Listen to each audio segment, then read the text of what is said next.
कुछ फिल्में सिर्फ फिल्म नहीं होती, आप पर गहरा असर छोड़ जाती हैं, आपको जिंदगी में आगे बढ़ने का जज्बा दे जाती है, वो दे जाती है जिसकी आपको तलाश होती है।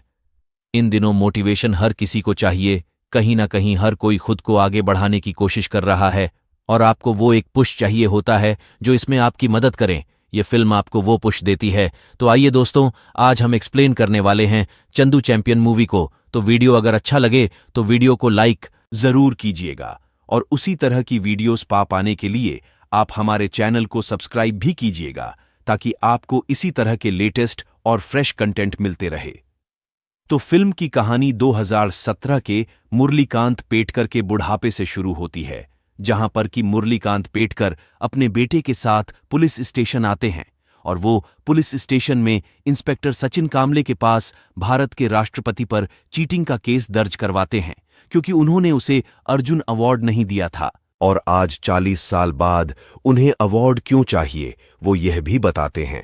वो बताते हैं कि बाजू वाले गांव में हाल ही में किसी को साहित्य पुरस्कार मिला है, जिस वजह से उनका गांव जो है वो पूरी तरह से शहर में बदल गया है। लेकिन उनका जो गांव है उसकी हालत बद से बदतर हो चुकी है। ना तो वहां पर सड़क है, ना ही संडास है और ना ही किसी प्रकार की सुविधा। उन्हें अर्जुन पुरस्कार सिर्फ इसलिए चाहिए ताकि उनका गांव भी शहर की तरह थोड़ा डेवलप हो जाए। अब वो इस अर्जुन पुरस्कार के हकदार हैं या नहीं, वो अपने मेडल को दिखाते हुए इस कहानी को फ्लैशबैक में ले जाते हैं। तो कहानी जो है वो 1952 में स्वतंत्र भारत में पहुंच जाती है, जहां हम स्वतंत्र भारत को ओलंपिक के इंडिविजुअल गेम में पहला मेडल दिलाने वाले खासाबा जाधव की स्वागत यात्रा को देख पाते हैं। अपने बड़े भाई के कंधे पर बैठकर इस जश्न में शामिल हुआ छोटा मुरली तय कर लेता है कि उसे भी खासाबा जैसा चैंपियन बनना है। सांगली के इस्लामपुर में रहने वाले इस मुरली को ना तो पढ़ाई में दिलचस्पी है और ना ही पापा की तरह टेलरिंग में चैंपियन बनने का सपना देखने वाले इस बच्चे को सही दिशा मिलती है। तारा सिंह की कुश्ती देखकर चंदू उन्हें गुरु मान लेता है और फिर इस्लामपुर के अखाड़े में वह अपनी कुश्ती की शुरुआत करता है। लेकिन इस छोटे मुरली को शुरुआत में किसी ने भी सीरियसली नहीं लिया। उसे लोग चंदू चैंपियन कहकर चढ़ाते थे, तो अखाड़े में ही चंदू ने अपने कई साल बिता दिए और इसी तरह से वो बड़ा होता गया। लेकिन आज भी जब वो किसी से कहता है कि उसे चैंपियन बनना है तो लोग उसे चंदू चैंपियन ही कहते हैं। अब उस्ताद जी अपने अखाड़े के सभी लोगों को बताते हैं कि बाजू वाले गांव का एक पावरफुल आदमी का बेटा, जो कि उनका भांजा भी है, वो अखाड़े में उतरने वाला है और कल कुश्ती प्रतियोगिता में वो शामिल भी होगा। लेकिन हमें उसे हराना नहीं है बल्कि जिताना है, क्योंकि अगर वो कल हार गया तो उसके पिता जो है वो हमारी चटनी बना देंगे। इसीलिए दगड़ू को जिताना ही होगा। और सभी को मालूम है कि दगड़ू से जो भी लड़ेगा वो तो आराम से जीत ही जाएगा। इसलिए वो फैसला करते हैं कि हम दगड़ू से चंदू को लड़ाए, क्योंकि चंदू जो है वो अखाड़े में कई सालों से आ तो रहा है, लेकिन उस्ताद जी ने अभी तक उसे दाव पेज नहीं सिखाए हैं। इसलिए दगड़ू चंदू से आराम से जीत जाएगा। तो जब चंदू अपने पिता से कुश्ती की परमिशन लेता है तो उसके पिता उसे बहुत मारते हैं। दूसरी तरफ कुश्ती की प्रतियोगिता शुरू हो चुकी थी और अब चंदू का मैच भी शुरू होने वाला था। दूसरी तरफ यहां पर चंदू के पिता उसे कहते हैं कि आज उसका परीक्षा का रिजल्ट आ चुका है, अगर वह पास हो जाएगा तो वह जरूर चला जाएगा, लेकिन अगर वह फेल है तो फिर उसे दुकान जाना होगा, जिस वजह से सबसे पहले वो जाते हैं स्कूल में, जहां पर कि पता करने पर उन्हें मालूम चलता है कि चंदू जो है वो फेल हो चुका है, जिस वजह से चंदू अपने पिता से बिना बताए ही अखाड़े की तरफ भाग निकलता है और तुरंत ही कुश्ती प्रतियोगिता में शामिल होता है। हां पर कि सारी जनता को यह बात बहुत अच्छे से मालूम है कि चंदू जो है वो इस मैच को बुरी तरह से हारेगा, क्योंकि चंदू को कोई भी सीरियसली नहीं लेता है। उन्हें लगता है कि वह बहुत कमजोर है और जब वह लोग चंदू चैंपियन कहकर उसे चढ़ाने लगते हैं तो यहां पर चंदू को गुस्सा आ जाता है और वो दगड़ू को उठाकर नीचे फेंक देता है, जिससे कि वो ये कुश्ती का मैच जीत जाता है। तब दगड़ू के पिता को ऐसा लगता है कि उनके बेटे के साथ धोखेबाजी हुई है और उन्होंने किसी अच्छे खिलाड़ी से दगड़ू को लड़ाया है, जिस वजह से वो लोग चंदू को मारने के लिए कहने लगते हैं, जिस वजह से चंदू यहां से भाग निकलता है। वो लोग चंदू का काफी देर तक पीछा भी करते हैं, लेकिन चंदू यहां से ट्रेन पर चढ़ जाता है, वरना वो लोग उसे मार देते। तो ट्रेन में चढ़ाने के लिए जिस आदमी ने चंदू को हाथ दिया था उसका नाम कर्नल है और कर्नेल यहाँ पर चंदू का बहुत अच्छा दोस्त बन जाता है।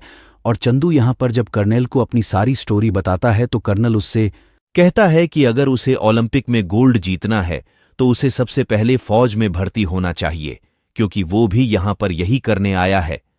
वो चंदू को मेजर ध्यानचंद और मिल्खा सिंह का उदाहरण बताते हुए कहता है कि इन लोगों ने भी यही किया है और वो भी बॉक्सिंग में ओलंपिक खेलना चाहता है, इसलिए वह फौज में भर्ती हो रहा है। और अगले दिन आर्मी की भर्ती थी, जिस वजह से कर्नल चंदू को भी लेकर वहां चला जाता है, जहां पर कि चंदू ने काफी अच्छा परफॉर्मेंस दिया था, जिस वजह से उसे सिलेक्ट कर लिया जाता है, जिस वजह से ट्रेनिंग के लिए अब उन्हें सिकंदराबाद भेजा जाता है, जहां पर कि उस्ताद जी उन सभी को नमूने कहकर बुलाते हैं और उनकी इतनी अच्छी से ट्रेनिंग कराते हैं कि वो सभी लोग बहुत ज्यादा मजबूत हो जाते हैं। अब रात को चंदू सभी लोगों से कहता है कि वो ओलंपिक में जाएगा और वहां जाकर गोल्ड जीतेगा। ये बात सुनने के बाद उनमें से कुछ लोग जो है वो हंसने लगते हैं और चंदू के साथ हमेशा से ऐसा होता आया है। जब भी वो ये बात कहता है तो लोग उस पर हंसते हैं, जिस वजह से चंदू जो है वो उनसे झगड़ा मोड़ लेता है। लेकिन तब यहां पर उस्ताद जी आ जाते हैं। उस्ताद जी चंदू को झगड़ा करते हुए देख लेते हैं, जिस वजह से उस्ताद जी सजा के रूप में चंदू को भरी बारिश में मैदान में गुलाटी मारने को कहते हैं और साथ ही साथ उसे घर जाने के लिए भी कहते हैं। लेकिन चंदू कहता है कि वो नहीं जा सकता, क्योंकि उसे चैंपियन बनना है और ओलंपिक में गोल्ड जीतना है। जिस अंदाज में चंदू उनसे ये बातें कह रहा था तो उस्ताद जी उसे सुबह 6 बजे मिलने के लिए कहते हैं और वो उसे अगली सुबह टाइगर अली से मिलाते हैं। टाइगर अली बॉक्सर के एक ट्रेनर है और उन्हें बॉक्सिंग का अच्छा खासा एक्सपीरियंस भी है। टाइगर अली फौज में सोल्जर को बॉक्सिंग की ट्रेनिंग दिया करते हैं और चंदू उन्हें बताता है कि वो एक पहलवान है और वो कुश्ती खेलता है। लेकिन टाइगर अली कहते हैं कि बॉक्सिंग में पहलवान का कोई भी काम नहीं है, इसलिए वो उसे यहां से जाने के लिए कहते हैं। लेकिन चंदू उनके सामने गिड़गिड़ाने लगता है और एक मौका मांगने लगता है, जिस पर कि टाइगर अली जो है वो चंदू से कहते हैं कि अगर उसने हमारे एक बॉक्सर को पंच मार दिया तो वो सिलेक्ट है, लेकिन अगर वो 1 मिनट के अंदर पंच नहीं मार पाया तो वो यहां से जा सकता है। जिसके बाद चंदू जो है वो उसे बॉक्सिंग करने लगता है और आखिर में वो उस बॉक्सर को एक पंच मार देता है। इस वजह से अगले ही दिन से चंदू की ट्रेनिंग जो है वो शुरू हो जाती है और टाइगर अली उसे छोटा टाइगर नाम देते हैं। कहीं ना कहीं टाइगर अली ने चंदू के अंदर वो बात देख ली थी कि वो कुछ कर सकता है, जिस वजह से वो उस पर ध्यान देने लगे थे। और अब धीरे धीरे चंदू जो है वो मजबूत होने लगा था और काफी ज्यादा मेहनत भी करने लगा था। कुछ महीनों के बाद चंदू जो है वो बहुत ज्यादा स्ट्रांग हो जाता है और बॉक्सिंग के हर एक चीज सीख लेता है। और अब चंदू जो है वो बॉक्सिंग की प्रतियोगिता के लिए पूरी तरह से रेडी था और अब उसे जापान के समर ओलंपियाड खेल के लिए भी सेलेक्ट कर लिया गया था। अगले ही दिन उन्हें जापान के लिए निकलना था, तो वो सभी लोग प्लेन से निकलने वाले थे। मौसम थोड़ा खराब था और यहां पर चंदू को बहुत अच्छे से मालूम है कि प्लेन जो है वो क्रैश हो जाते हैं, क्योंकि उसने कुछ महीने पहले एक अखबार में पढ़ा था कि प्लेन क्रैश होने की वजह से 63 लोग मारे गए थे। इसलिए वो टाइगर अली से कहता है कि क्या हम कल जा सकते हैं, जिस पर कि टाइगर अली जो है वो उसे फटकार लगाते हुए सीधा चलने के लिए कहते हैं। प्लेन में बैठने के बाद चंदू खुद तो डरता ही है, साथ में और भी लोगों को डरा देता है, लेकिन बाद में जैसे ही प्लेन ऊपर जाता है चंदू अपने आप चुप हो जाता है। तो अब जापान पहुंचने के बाद चैंपियनशिप शुरू होने से पहले टाइगर अली जो है वो चंदू को सब कुछ बता देते हैं। सारे देश के जो बॉक्सर हैं उनके बारे में बताते हैं कि किसी की स्ट्रेंथ तेज है तो किसी की स्पीड तेज है, किसी का लेफ्ट हैंड ज्यादा चलता है तो कोई थका थका कर मारता है। और यहीं पर चंदू इंटरनेशनल जर्नलिस्ट नयनतारा से मिलता है और पहली बार वो किसी लड़की से मिला था, इसलिए वो नयनतारा से मिलकर खुश हो गया था। तो अब बॉक्सिंग कंपटीशन शुरू हो चुका था, जहां पर कि चंदू का दोस्त कर्नेल भी इस चैंपियनशिप में शामिल था। तो यहां पर बॉक्सिंग का मैच शुरू होता है और चंदू जो है वो आसानी से 3 नॉकआउट मैच आसानी से जीत लेता है और सभी को बारी बारी से हराकर सेमीफाइनल में पहुंच जाता है, जो देखकर नयनतारा जो है वो खुश हो जाती है और वो चाहती है कि चंदू इंटरव्यू दे। लेकिन टाइगर अली कहते हैं कि हम सेमीफाइनल में पहुंच चुके हैं और युगांडा का बॉक्सर का मैच भी हमें देखना है। लेकिन वो उनकी बात नहीं मानता है और नयनतारा के पास इंटरव्यू देने के लिए चला जाता है। तब अगले दिन सेमीफाइनल में चंदू का मैच जो है वो युगांडा के एक बहुत ही पावरफुल बॉक्सर से होने वाला था, जो कि इस चैंपियनशिप में अभी तक एक भी मैच नहीं हारा है। वहीं दूसरी तरफ हम देखते हैं कि चंदू का भटका रही जो है वो नयनतारा थी।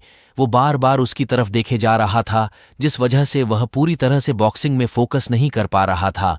और ये सब कुछ टाइगर अली भी देख रहे थे। तो इस बॉक्सिंग के मैच के दौरान सेकंड राउंड खत्म होने के बाद युगांडा का बॉक्सर सर जो है वो चंदू को ऐसा सॉलिड पंच मारता है कि वह नॉकआउट हो जाता है और यह मैच चंदू जो है वो हार जाता है।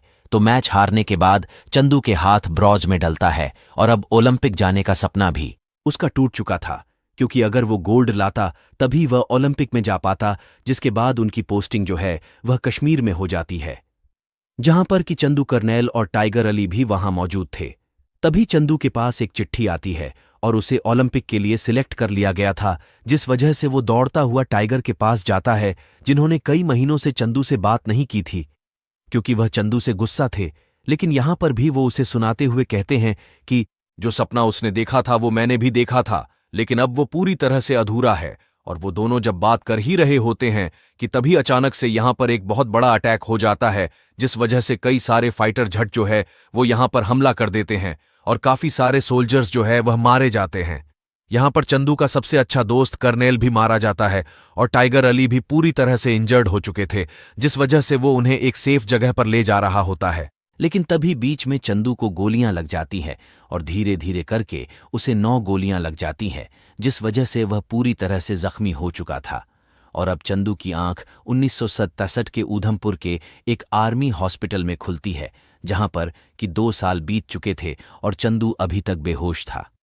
9 गोलियां लगने के बावजूद यहां पर चंदू जो है वो मारा नहीं गया था, बल्कि 2 साल से बेहोश था।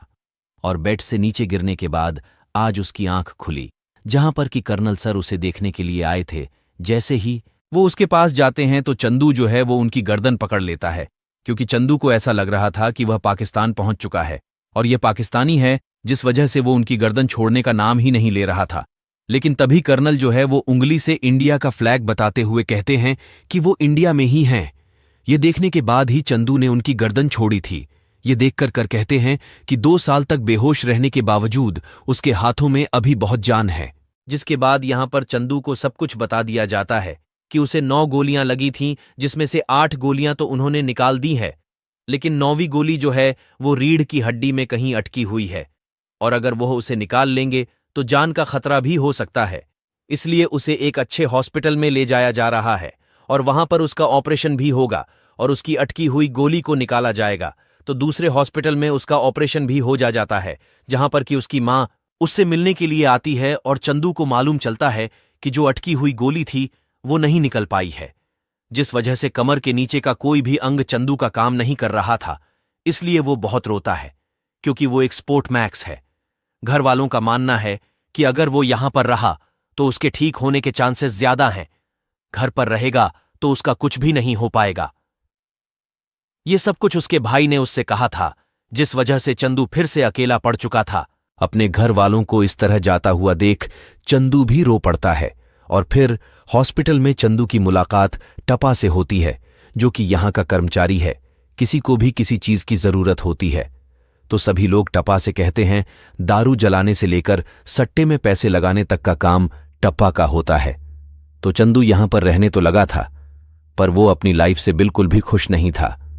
फिर एक रात वो टप्पा के साथ मिलकर शराब पीता है और सट्टे में कुछ पैसे भी लगवाता है। तपास तो कई सालों से सट्टे में पैसे लगा रहा है, लेकिन उसका तो सट्टा कभी नहीं फंसा। लेकिन यहां पर चंदू ने जो नंबर दिए थे वो नंबर बताने पर उस रात चंदू की लॉटरी लग चुकी थी और 10 करोड़ DDH उन्होंने सट्टे में कमा लिए थे। और उसी रात उसने 30 नींद की गोलियां भी खा ली थीं, लेकिन चंदू ने ढेर सारी उल्टियां कर दी थीं, जिस वजह से चंदू को कुछ नहीं हुआ।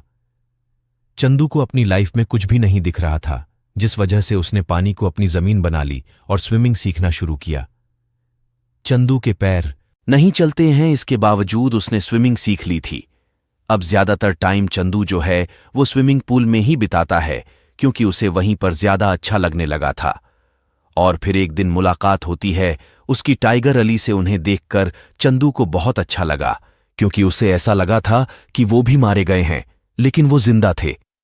अब टाइगर अली जब चंदू से मिलते हैं तो सबसे पहले वो उसे अपने सपनों से रूबरू कराते हैं कि उसका सपना ओलंपिक में गोल्ड जीतना था।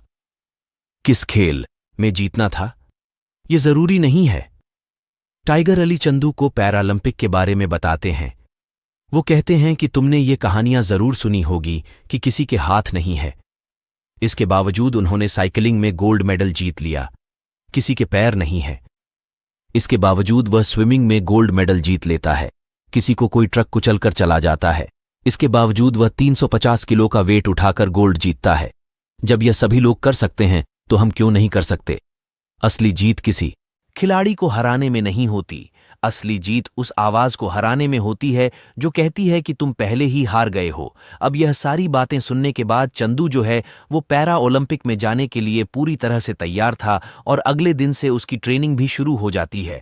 उसके पैर नहीं थे, इसके बावजूद वो स्विमिंग में पैरा ओलंपिक में जाना चाहता था। तो टाइगर अली यहां पर चंदू को स्विमिंग की ट्रेनिंग देने लगते हैं, जहां पर कि वो काफी अच्छा कर रहा था, लेकिन टाइमिंग ठीक तरह से नहीं आ पा रही थी, जिस वजह से उसे और भी ज्यादा जोर लगाने की जरूरत थी, जिस वजह से उसकी ट्रेनिंग जो है वो और भी ज्यादा हार्ड कर दी जाती है। धीरे धीरे करके वह अच्छी स्विमिंग करने लगता है और अब टाइमिंग भी अच्छी खासी आने लगी थी, जिस वजह से अब वो पैरालंपिक के लिए पूरी तरह से तैयार था। तो पैरालंपिक के गेम्स जो है वो जर्मनी में होने वाले थे। वो सभी लोग वहां पहुंच जाते हैं, लेकिन उसी दिन वहां पर एक जोरदार अटैक हो जाता है, जिस वजह से इस पैरालंपिक को दूसरी जगह शिफ्ट कर दिया जाता है, जहां पर कि स्विमिंग के कंटेस्ट चालू होते हैं, जिसमें कि 10 लोग पार्टिसिपेट करते हैं।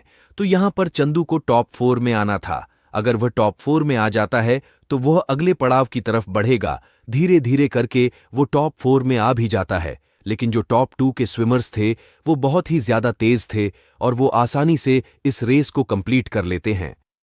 अब अगली रेस में चंदू को टॉप 3 में आना था और यहां पर भी चंदू जद्दोजहद करके टॉप 3 में आ जाता है और हर बार की तरह टॉप 2 के जो स्विमर्स हैं वो आसानी से इस कंटेस्ट को पूरा कर लेते हैं। अब अगले दिन फाइनल रेस थी, जहां पर कि सभी को ऐसा लग रहा था कि चंदू इस रेस में पीछे रह जाएगा, क्योंकि टॉप 2 हमेशा से आगे रहे हैं।